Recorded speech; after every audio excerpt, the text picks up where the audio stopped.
વલસાડની વાત કરીએ તો વલસાડમાં સિવિલમાં એક રેસિડેન્ટ ડોક્ટર પર હુમલો કરવામાં આવ્યો છે. ડોક્ટર પર હુમલો કરાયો છે. દર્દીના સંબંધીએ ડોક્ટરને લાફો માર્યો છે. સારવાર દરમિયાન દર્દીનું મોત થતાં ડોક્ટરને માર મારવામાં આવ્યો છે. ડોક્ટરને લાફો મારતા આ સમગ્ર મામલો ગરમાઈ ગયો હતો. ત્યારે પોલીસ સિવિલે પહોંચી હતી અને પોલીસ દ્વારા આ સમગ્ર મામલો અત્યારે થાળે પાડવામાં આવ્યો છે. ડોક્ટરોએ હોસ્પિટલમાં સિક્યુરિટી વધારવા માટે માંગણી કરી છે.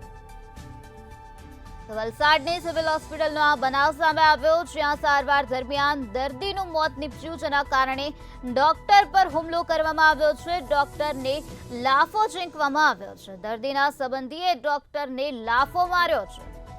ત્યારે ડોક્ટરોએ હોસ્પિટલમાં સિક્યુરિટી વધારવા માટે માંગણી કરી છે. આ બનાવ અંગે પોલીસને જાણ કરાતા પોલીસ ત્વરિત હોસ્પિટલમાં પહોંચી ગઈ હતી અને પોલીસ દ્વારા આ સમગ્ર મામલાને અત્યારે થાળે પાડવામાં આવ્યો છે. ડોક્ટરને લાફો મારવામાં આવતા આ સમગ્ર મામલો ગરમાઈ ગયો હતો. ઉગ્ર બોલાચાલી થઈ ગઈ હતી. ત્યારે આ બનાવ અંગે પોલીસને જાણ કરવામાં આવી, ત્યારે પોલીસ ત્વરિત જ સિવિલ હોસ્પિટલમાં પહોંચી ગઈ હતી. પોલીસ દ્વારા આ સમગ્ર મામલાને શાંત પાડવામાં આવ્યો છે. તો બીજી તરફ ડોક્ટરોએ હોસ્પિટલમાં સિક્યુરિટી વધારવા માટેની માંગણી કરી છે.